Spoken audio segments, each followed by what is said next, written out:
السلام علیکم دوستو، ویڈیو کو دیکھنے سے پہلے ہمارے اس چینل کو سبسکرائب کر لیں اور نیچے موجود بیل آئیکن کو بھی ضرور کلک کر لیں تاکہ ہماری ویڈیوز آپ کے پاس بر وقت پہنچتی رہیں۔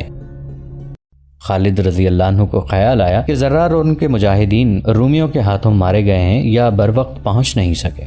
رومی جب قریب آئے تو ایک نے خود زرہ اور قمیض اتار کر پھینک دی اور اللہ اکبر کا نعرہ لگایا۔ تب خالد رضی اللہ عنہ نے دیکھا کہ یہ تو زرار رضی اللہ عنہ ہیں۔ انہوں نے باقی 9 کو قریب سے دیکھا تو ان کے اپنے ہی منتخب کیے ہوئے مجاہدین تھے۔ یہ مذاق زرار بن الازور نے کیا تھا۔ انہوں نے گھات میں بیٹھے ہوئے رومیوں کو بڑے اطمینان سے قتل کر دیا تھا، پھر ان کی وردیاں اتار کر پہن لیں۔ انہیں معلوم تھا کہ وردان انہیں پکارے گا۔ وہ وردان کی پکار پر نکل آئے۔ وردان خوش ہو گیا کہ اس کی سازش کامیاب ہو گئی ہے۔ پیچھے ہٹ ابن الولید، زرار نے تلوار نکال کر کہا، یہ میرا شکار ہے، اور وہ وردان کی طرف بڑھنے لگے۔ قسم ہے تجھے اس کی جو کوئی بھی تیرا معبود ہے، وردان نے خالد رضی اللہ عنہ سے کہا، مجھے اپنی تلوار سے ختم کر اور اس شیطان کو مجھ سے دور رکھ۔ زرار رضی اللہ عنہ نے اپنی ایک دہشت ناک مثال قائم کر رکھی تھی۔ وردان نے زرار کو ذاتی مقابلوں میں رومیوں کو کاٹتے بھی دیکھا تھا۔ اسے ڈر تھا کہ زرار اسے اذیت دے دے کر ماریں گے۔ اس کے لیے اب بھاگ نکلنا ناممکن تھا۔ وہ چاہتا تھا کہ اسے جلدی مار دیا جائے۔ خالد رضی اللہ عنہ نے زرار کو اشارہ کیا اور ہاتھ ان کی طرف بڑھایا۔ زرار رضی اللہ عنہ نے اپنی تلوار خالد رضی اللہ عنہ کو دے دی۔ وردان نے منہ دوسری طرف کر لیا۔ خالد رضی اللہ عنہ کے ایک ہی وار سے وردان کا سر زمین پر جا پڑا۔ خالد رضی اللہ عنہ وہاں رکے نہیں، فوراً اپنی فوج تک پہنچے اور حملے کا حکم دے دیا۔ یہ حملہ بھی گزشتہ روز کی مانند تھا۔ خالد رضی اللہ عنہ نے قلب اور دونوں پہلوؤں کے دستوں کو ایک ہی بار حلہ بولنے کا حکم دے دیا۔ انہوں نے 4000 مجاہدین کا محفوظہ، جس میں سالار یزید بن جبل تھے، پیچھے رکھا۔ مسلمان حملہ کرتے اور پیچھے ہٹاتے تھے اور پھر حملہ کرتے تھے۔ رومی تعداد میں بہت زیادہ تھے، لیکن ان کا سالار اعلیٰ ان میں نہیں تھا۔ اس کی جگہ ان کا سالار قبقلار کمان کر رہا تھا۔ رومی جم کر مقابلہ کر رہے تھے، لیکن مسلمانوں کے حملے غضبناک تھے۔ ان کے سالار سپاہیوں کی طرح لڑ رہے تھے۔ خود خالد رضی اللہ عنہ سالار سے سپاہی بن گئے تھے۔ رومی سالار لڑا نہیں کرتے بلکہ حکم دیا کرتے تھے، لیکن اس معرکے میں وہ مسلمان سالاروں کی دیکھا دیکھی سپاہیوں کی طرح لڑنے لگے۔ جنگ کی شدت اور خونریزی بڑھتی چلی گئی۔ دونوں طرف کوئی چال نہیں چلی جا رہی تھی۔ زیادہ نقصان رومیوں کا ہو رہا تھا۔ ان کا لشکر تہ بتہ تھا۔ خالد رضی اللہ عنہ نے یہ سوچ کر اتنا شدید حملہ کرایا تھا کہ دشمن کا سالار اعلیٰ مارا جا چکا ہے، اور مجاہدین یہ دیکھ کر تابڑ توڑ حملے کرتے تھے کہ رومیوں کی تعداد اتنی زیادہ ہے کہ وہ ایک دوسرے میں پھنس کے رہ گئے ہیں۔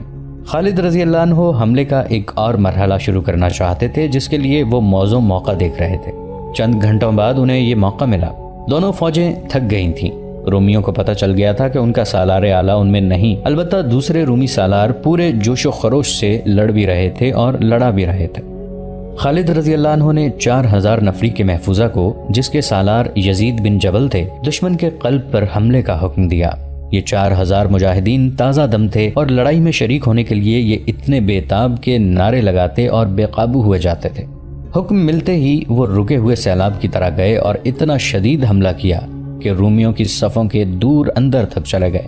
مجاہدین کے سالار رومیوں کے سالار قبقلار کو ڈھونڈ رہے تھے۔ مرکزی جھنڈا اسی کے پاس تھا اور وہ وردان کا قائم مقام تھا۔ ہم آپ کو پہلے بھی بتا چکے ہیں کہ اس نے وردان سے کہہ دیا تھا کہ مسلمانوں کے ساتھ صلح سمجھوتا کر لیا جائے۔ اس کی دوربین نگاہوں نے دیکھ لیا تھا کہ مسلمان رومیوں پر غالب آ جائیں گے۔ وردان نے اسے ڈانٹ دیا تھا۔ مورخ طبری اور ابو سعید نے لکھا ہے کہ مجاہدین کو قبقلار مل گیا۔ اسے دیکھ کر سب حیران رہ گئے۔ وہ سالار لگتا ہی نہیں تھا، وہ تو جنگ سے لا تعلق کھڑا تھا۔ اس نے اپنے سر پر اس طرح کپڑا لپیٹا ہوا تھا کہ اس کی آنکھیں بھی ڈکی ہوئی تھیں۔ اس کے محافظوں نے بے دلی سے مقابلہ کیا، شاید اس لیے کہ وہ اپنے سپہ سالار کو نیم مردہ سمجھ رہے تھے۔ انہی سے پتہ چلتا تھا کہ یہ ہے قبقلار۔ مجاہدین نے اسے اسی حالت میں قتل کر دیا۔ بعض مورخوں نے خیال ظاہر کیا ہے کہ قبقلار نے اپنی آنکھوں پر اس لیے کپڑا ڈال رکھا تھا کہ وہ اپنے لشکر کا قتل عام نہیں دیکھ سکتا تھا۔ اس کی قوت برداشت جواب دے گئی تھی۔ رومیوں کا مرکزی پرچم گر پڑا۔ مجاہدین اب یہ نعرے لگا رہے تھے، خدا کی قسم ہم نے رومیوں کے دونوں سپہ سالاروں کو قتل کر دیا ہے۔ رومیوں تمہارا پرچم کہاں ہے؟ شاہ ہرقل کو بلاؤ۔ رومیوں تمہاری صلیبیں اور جھنڈے کہاں ہیں؟ مجاہدین اسلام تو اپنے اللہ، رسول صلی اللہ علیہ وآلہ وسلم اور ایک عقیدے کی خاطر لڑ رہے تھے، لیکن رومی جن کے حکم سے لڑ رہے تھے وہ مارے جا چکے تھے۔ مجاہدین کے پاس ایمان کی قوت تھی جو جادو کی طرح رومیوں پر غالب آ گئی۔ رومی بھاگنے لگے، ان میں سے کچھ بیت المقدس کی طرف بھاگے جا رہے تھے، کچھ غزہ اور بعض یافا کی طرف۔ رومیوں کی جنگی طاقت کو مکمل طور پر تباہ کرنے کے لیے خالد رضی اللہ عنہ نے اپنے سوار دستوں کو حکم دیا کہ وہ بھاگتے دشمن کا تعاقب کریں اور کسی کو زندہ نہ چھوڑیں۔ وہ ایک عبرتناک منظر تھا۔ رومی جانے بچانے کے لیے ادھر ادھر بھاگ رہے تھے اور مسلمان سوار ان کے تعاقب میں جا کر انہیں برچھیوں میں پرو رہے تھے۔ ان رومیوں نے اپنی تعداد پر بھروسہ کیا تھا، شراب کے نشے کو وہ اپنی طاقت سمجھے تھے۔ انہوں نے مسلمان کو غریب اور نادار سمجھ کر انہیں ایک ایک دینار پیش کیا تھا۔ خالد رضی اللہ عنہ نے انہیں کہا تھا کہ تم سے دینار تو ہم لے ہی لیں گے۔ اب ان رومیوں کو کہیں پناہ نہیں مل رہی تھی۔ ان کا میدان جنگ میں اتنا جانی نقصان نہیں ہوا تھا جتنا میدان جنگ سے بھاگتے وقت ہوا۔ ان میں خوش قسمت وہ تھے جو بیت المقدس پہنچ گئے اور شہر میں داخل ہو گئے تھے۔ یہ قتل عام اس وقت رکا جب سورج غروب ہو گیا اور اندھیرا اتنا کہ سواروں کو اپنے گھوڑوں کے سر نظر نہیں آتے تھے۔ اس وقت خالد رضی اللہ عنہ اپنے خیمے میں تھے۔ انہیں بتایا گیا کہ وہ داؤد نام کا ایک عیسائی عرب سے ملنے آیا ہے۔ خالد رضی اللہ عنہ نام سنتے ہی باہر کو دوڑے۔ خدا کی قسم داؤد، خالد رضی اللہ عنہ اسے گلے لگا کر بولے، تو نے صرف میری جان نہیں بچائی، تو نے میری فتح آسان کر دی ہے۔ کوئی بھی انعام کافی نہیں ہو سکتا جو میں تجھے دوں۔ کہاں ہیں تیرے بیوی بچے؟ کسی نے ان پر ہاتھ تو نہیں ڈالا؟ نہیں ابن الولید، داؤد نے کہا، میں کوئی انعام لینے نہیں آیا، مجھے انعام مل چکا ہے۔ دیکھیں میں زندہ ہوں اور میرا سارا خاندان زندہ ہے۔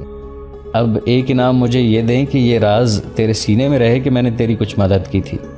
روم کی شہنشاہی زندہ ہے، ابھی تو اس شہنشاہی میں داخل ہوا ہے، تیرا راز قیصر روم تک نہیں پہنچے گا۔ خالد رضی اللہ عنہ نے کہا، اور خدا کی قسم تو مال غنیمت کے حصے کا حقدار ہے، میں تجھے حصہ دوں گا اور جو تو مانگے گا دوں گا۔ چند روز بعد مدینہ میں عید جیسی خوشیاں منائی جا رہی تھیں۔ خالد رضی اللہ عنہ نے امیر المؤمنین ابو بکر رضی اللہ عنہ کو خط لکھا تھا کہ 3 گنا طاقتور رومیوں پر کس طرح فتح حاصل کی گئی ہے، جس میں 50,000 رومی ہلاک ہوئے ہیں۔ ان کے مقابلے میں شہید ہونے والے مجاہدین کی تعداد 450 تھی۔ خالد رضی اللہ عنہ کا یہ خط پہلے مسجد میں پڑھ کر سنایا گیا، پھر مدینہ کی گلیوں میں لوگوں کو اکٹھا کر کے سنایا گیا۔ لوگوں نے ناچنا شروع کر دیا، وہ ایک دوسرے سے بغلگیر ہو رہے تھے۔ مدینہ فتح اور مسرت کے نعروں سے گونجنے لگا۔ خالد رضی اللہ عنہ نے امیر المؤمنین کو یہ بھی لکھا تھا کہ اب وہ دمشق کو محاصرے میں لیں گے، جو شام کا یعنی روم کی شہنشاہی کا بڑا ہی اہم شہر تھا۔ روم کی شہنشاہی بہت ہی وسیع تھی۔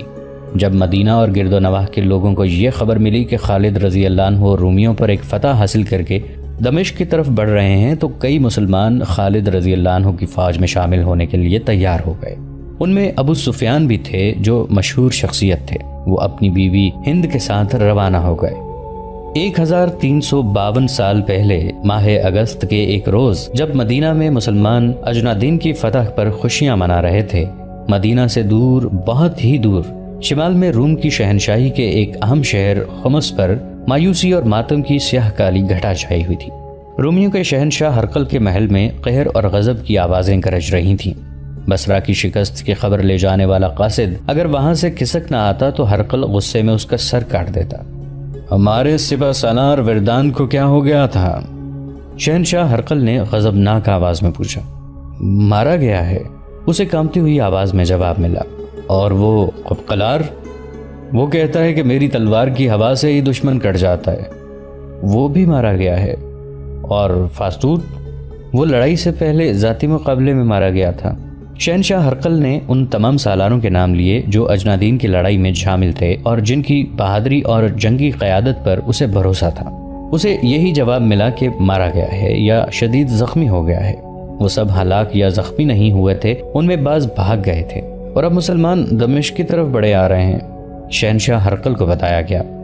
دمشق کی طرف؟ اس نے ہڑبڑا کر کہا، نہیں، میں انہیں دمشق تک نہیں پہنچنے دوں گا، وہ دمشق ہم سے نہیں لے سکتے، وہاں میرا شیر موجود ہے، توما، دمشق کا سالار توما ہے۔ ہرقل تیز تیز قدم اٹھاتا اپنے شاہانہ کمرے میں چل رہا تھا اور اپنی ایک ہتھیلی پر دوسرے ہاتھ کے مکے مارے جا رہا تھا۔ اس کے خوشامدی درباریوں، خاص خادموں اور اس کے خدمت میں حاضر رہنے والی بڑی حسین لڑکیوں کو معلوم تھا کہ جب شہنشاہ اس طرح پریشانی یا غصے کی کیفیت میں ہوتا ہے تو سب سے زیادہ خوبصورت لڑکی شراب پیش کرتی ہے۔ ایک لڑکی جو باریک ریشمی لباس میں برہنہ لگتی تھی چاندی کے پیالے میں شراب لے کر آئی اور اشتعال انگیز ادا سے ہرقل کے سامنے گئی۔ ہرقل بپھرے ہوئے سانڈ کی طرح پھنکار رہا تھا۔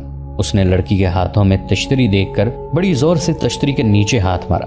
شراب کا پیالہ لڑکی کے منہ پر لگا، تشتری چھت تک جا کر واپس آئی۔ ہرقل نے لڑکی کو دھکا دیا تو وہ دروازے میں جا پڑی۔ شراب شراب شراب، ہرقل نے غصے سے کہا، تم نے شراب اور حسین لڑکیوں سے دل بہلانے اور بدمست رہنے والوں کا انجام دیکھا نہیں؟ تم دیکھ نہیں رہے وہ سلطنت روم کو ذلت اور رسوائی میں پھینک رہے ہیں، اور جنہوں نے ہمیں شکست دی ہے انہوں نے اپنے اوپر شراب حرام کر رکھی ہے۔ اس نے حکم دیا، گھوڑا تیار کرو، میں انطاکیہ جا رہا ہوں، اور میں اس وقت وہاں سے واپس آؤں گا جب میں آخری مسلمان کی بھی لاش دیکھ لوں۔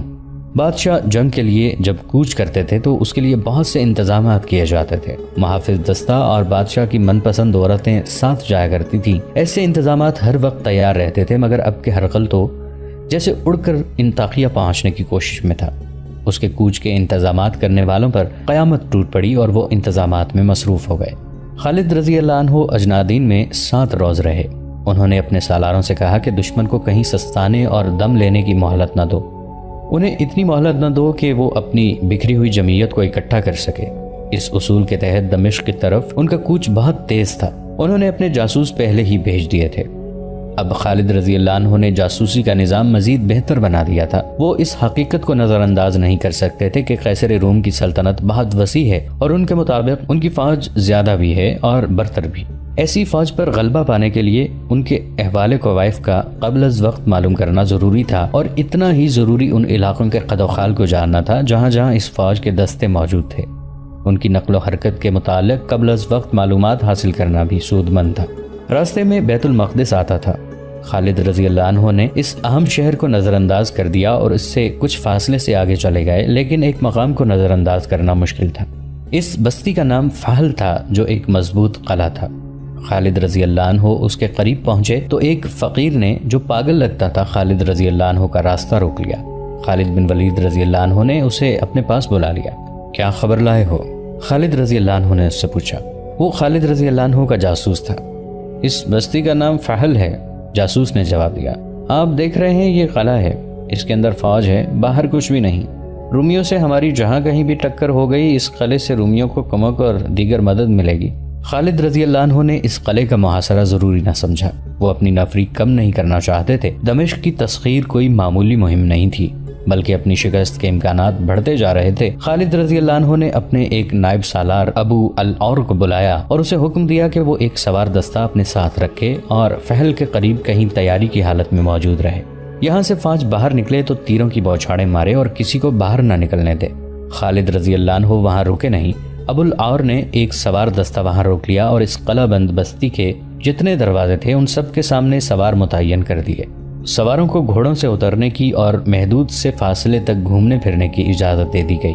خالد رضی اللہ عنہ کی فوج جس کی تعداد 32,000 سے کم ہو گئی تھی، بظاہر بے ترتیب قافلے کی صورت میں دمشق کی جانب جا رہی تھی، لیکن اس کے ہر دستے کو اپنے فرائض کا علم تھا۔ ان میں ہراول کا دستہ بھی تھا اور ان میں عقب اور پہلوؤں کے حفاظتی دستے بھی تھے، اور یہ تمام دستے جو کنے ہو کر چلے جا رہے تھے کسی بھی جگہ اور کسی بھی وقت ان پر حملہ ہو سکتا تھا۔ داؤد عیسائی نے خالد رضی اللہ عنہ کو خبردار کر دیا تھا کہ وہ تو ابھی روم کی شہنشاہی میں داخل ہوئے ہیں اور اس شہنشاہی کی حدود بہت وسیع ہیں۔ اس وقت تک رومی فوج کے دستے جہاں جہاں تھے وہاں ہرقل کا یہ پیغام پہنچ چکا تھا کہ مسلمانوں کی فوج کو روکا جائے۔ اس حکم کے تحت دمشق کی طرف جانے والے راستوں پر رومیوں نے اپنے جاسوس بھیج دیے تھے۔ دریائے یرموک کے کنارے وقوسہ ایک قصبہ تھا۔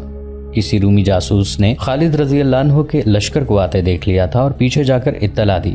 جب خالد رضی اللہ عنہ وقوسہ کے قریب پہنچے تو رومی فوج کے بہت سے دستے خالد رضی اللہ عنہ کا راستہ روکنے کے لیے تیار کھڑے تھے۔ مورخوں نے لکھا ہے کہ اجنادین کی لڑائی سے بھاگے ہوئے کئی رومی فوجی قوسہ پہنچ چکے تھے۔ انہیں بھی ان دستوں میں شامل کر لیا گیا تھا جو مسلمانوں کو روکنے کے لیے جنگی ترتیب میں کھڑے تھے، مگر ان میں لڑنے کا جذبہ سرد تھا کیونکہ ان پر مسلمانوں کا خوف طاری تھا۔ جن کمانداروں اور سپاہیوں نے ابھی مسلمانوں سے جنگ نہیں لڑی تھی وہ اجنادین کے بھگوڑوں سے پوچھتے تھے کہ مسلمان لڑنے میں کیسے ہیں۔ دیکھ لو انہیں کچھ اس قسم کے جواب ملے۔ 30,000 نے 90,000 کو اس طرح شکست دی ہے کہ سپہ سالار سے چھوٹے سے سالار تک ایک بھی زندہ نہیں۔ انہوں نے ہماری آدھی نفری مار ڈالی ہے، زخمیوں کا کوئی حساب ہی نہیں۔ مت پوچھو دوستو، مت پوچھو، میں تو انہیں انسان سمجھتا ہی نہیں۔ ان کے پاس کوئی جادو ہے یا وہ جنات جیسی کوئی مخلوق ہیں؟ ان کا ایک ایک آدمی 10 کا مقابلہ کرتا ہے، ان کے سامنے کوئی جم کر لڑا ہی نہیں۔ پوچھتے کیا ہو، وہ آ رہے ہیں، خود دیکھ لینا۔ وہ آئے اور انہوں نے دیکھ لیا۔ دیکھ یہ لیا کہ مسلمان جو بے ترتیب قافلے کی طرح آ رہے تھے، دیکھتے ہی دیکھتے جنگی ترتیب میں ہو گئے۔ عورتیں اور بچے پیچھے رہ گئے اور ان کا حفاظتی دستہ اپنی جگہ پر چلا گیا۔ خالد رضی اللہ عنہ اپنے محافظوں وغیرہ کے ساتھ آگے ہو گئے اور دونوں فوجیں آمنے سامنے آ گئیں۔ ہم پہلے بھی بیان کر چکے ہیں کہ خالد رضی اللہ عنہ کی جنگی چالوں کا اور مجاہدین کو لڑانے کا انداز ایسا تھا کہ دشمن بوکھلا جاتا، پھر مسلمانوں کے حملے کی شدت سے دشمن کے سپاہیوں پر خوف طاری ہو جاتا تھا۔ ان میں سے جو سپاہی بھاگ نکلتے تھے وہ جہاں جاتے اس خوف کو اپنے ساتھ لے جاتے اور فوج میں پھیلاتے تھے۔ یہ ثابت کرنے کے لیے کہ وہ بلا وجہ نہیں بھاگے، وہ اس خوف کو مبالغے سے اور ایسے طریقے سے بیان کرتے تھے کہ سننے والے یہ سمجھ لیتے کہ مسلمانوں میں کوئی مافوق الفطرت قوت ہے۔ اس طرح خالد رضی اللہ عنہ نے دشمن پر ایک نفسیاتی اثر ڈال رکھا تھا جو ہر میدان میں ان کے کام آتا تھا۔ یہ قوت مافوق الفطرت ہی تھی جو عقیدے کی سچائی، ایمان کی پختگی اور جذبے کی شدت سے پیدا ہوئی تھی۔ مسلمان اللہ کے حکم سے لڑتے تھے، ان کے دلوں میں کوئی ذاتی غرض اور لالچ نہیں تھا۔ وقوصہ کے میدان میں جب رومی مسلمانوں کے مقابلے میں آئے تو ان کے انداز میں جوش و خروش تھا اور جارحیت بھی شدید نظر آتی تھی، لیکن خالد رضی اللہ عنہ نے جب حملہ کیا تو رومیوں میں لڑنے کا جذبہ اتنا شدید نہ تھا جتنا ہونا چاہیے تھا۔ خالد رضی اللہ عنہ نے سامنے سے حملہ کیا اور دونوں پہلوؤں کے کچھ دستوں کو پھیلا کر اس حکم کے ساتھ آگے بڑھایا کہ دشمن کے پہلوؤں کی طرف جا کر حملہ کریں۔ مورخوں کے مطابق رومی سامنے کے حملے کو روکنے کے لیے ایسی صورت اختیار کر بیٹھے کہ اپنے پہلوؤں کو نہ دیکھ سکے۔ ان پر جب دائیں اور بائیں سے بھی حملہ ہوا اور ان کے دائیں بائیں کے دستے مسلمانوں کے دباؤ سے اندر کو سکڑنے اور سمٹنے لگے تو وہ گھبرا گئے، ان پر خوف طاری ہو گیا جو خالد رضی اللہ عنہ کے نام سے منسوب تھا۔ اس خوف نے رومیوں کے پاؤں اکھاڑ دیے۔ ان رومی دستوں کے لیے یہ حکم تھا کہ وہ مسلمانوں کو زیادہ سے زیادہ دنوں تک روکے رکھیں۔ وجہ یہ تھی کہ دمشق میں جو رومی فوج تھی اس میں دوسری جگہوں سے دستے بھیج کر اضافہ کیا جا رہا تھا۔ ہرقل اس کوشش میں تھا کہ اس کے یہ دستے مسلمانوں سے پہلے دمشق تک پہنچ جائیں۔ اس کے لیے ضروری تھا کہ وقوصہ میں مسلمانوں کی فوج کو روک لیا جاتا اور ایسی لڑائی لڑی جاتی جو طول پکڑ جاتی۔ ایسی لڑائی کے طور طریقے مختلف ہوتے ہیں۔ خالد رضی اللہ عنہ نے رومیوں کو کچھ سوچنے کی مہلت ہی نہ دی۔ رومی بے شمار لاشیں اور زخمی میدان میں چھوڑ کر بھاگ گئے۔ خالد رضی اللہ عنہ وہاں اتنا ہی رکے کہ اپنے شہیدوں کا جنازہ پڑھ کر دفن کیا، زخمیوں کو ساتھ لیا اور مال غنیمت اکٹھا کیا اور چل پڑے۔ یہ اگست 634 عیسوی کا تیسرا ہفتہ بمطابق جمادی الاخر 13 ہجری تھا۔ شہنشاہ ہرقل انطاکیہ جا پہنچا اور وہاں اپنا ہیڈ کوارٹر بنا لیا۔ خمس سے انطاکیہ کو روانہ ہونے سے پہلے اس نے دمشق کی رومی فوج کے سالاروں توما، ہربیس اور عزازیز کو پیغام بھیج دیا تھا کہ وہ فوراً انطاکیہ پہنچیں۔ ہرقل کے پہنچتے ہی تینوں سالار انطاکیہ پہنچ گئے۔ کیا تم نے سن لیا ہے کہ تمہارے سالار وردان اور قدقلار بھی مارے جا چکے ہیں؟ شہنشاہ ہرقل نے ان سے پوچھا۔ کیا تم بھی قیصر روم کی عظمت کو ذہن سے اتار دو گے؟ کیا تمہاری نظروں میں بھی صلیب کا تقدس ختم ہو چکا ہے؟ مسلمان ابھی ہمارے سامنے تو نہیں آئے۔ سالار توما نے کہا، ہمیں ابھی نہ آپ نے آزمایا ہے نہ مسلمانوں نے۔ انہیں آنے دیں، میں آپ کی بیٹی کے آگے شرمسار نہیں ہوں گا۔ توما شہنشاہ ہرقل کا داماد تھا اور وہ دمشق کا سپہ سالار تھا۔ بڑا پکا مذہبی آدمی تھا اور اپنے مذہب عیسائیت کے فروغ اور تحفظ کے لیے سرگرم رہتا تھا۔ توما، ہرقل نے اسے کہا، تم مذہب میں اتنے مگن رہتے ہو کہ دمشق کے دفاع کی طرف پوری توجہ نہیں دے رہے۔ میں تو یہ سمجھتا ہوں کہ مذہب نہ رہا تو دمشق بھی نہیں رہے گا۔ توما نے کہا کہ آپ نہیں جانتے کہ مسلمانوں کے خلاف جنگ میں بھی مذہب شامل ہے۔ میں یہاں اکیلا تو نہیں، جنگی معاملے سالار ہربیس کے پاس ہیں اور سالار عزازیز بھی میرے ساتھ ہیں۔ کیا عزازیز فارسیوں کو اور پھر ترکوں کو کئی لڑائیوں میں شکستیں نہیں دے چکا ہے؟ مجھے جتنا بھروسہ عزازیز پر ہے اتنا تم دونوں پر نہیں۔ ہرقل نے کہا، عزازیز تجربہ کار سالار ہے، تم دونوں کو ابھی ثابت کرنا ہے کہ تم عزازیز کے ہم پلہ ہو۔ عزازیز رومیوں کا بڑا ہی قابل اور دلیر سالار تھا۔ اس نے بہت سی لڑائیاں لڑیں اور ہر میدان میں فتح حاصل کی تھی۔ عربی زبان پر اسے اتنا عبور حاصل تھا کہ وہ عربی بولتا تو شک ہوتا تھا کہ عرب کا رہنے والا ہے۔ تو دوستو یہ تھی ہماری آج کی ایپیسوڈ۔ امید کرتے ہیں آپ کو ہماری ایپیسوڈ پسند آئی ہوگی۔ جانے سے پہلے اس ویڈیو کو لائک، شیئر اور کامنٹ کرنا مت بھولیے، اور اگر آپ ہمارے چینل پر نئے ہیں تو اسے سبسکرائب کیجئے اور بیل آئیکن پر کلک کیجئے تاکہ آپ کو تمام ویڈیوز فوراً ملتی رہیں۔ اگلی ویڈیو تک کے لیے اپنا خیال رکھیے۔ اللہ حافظ۔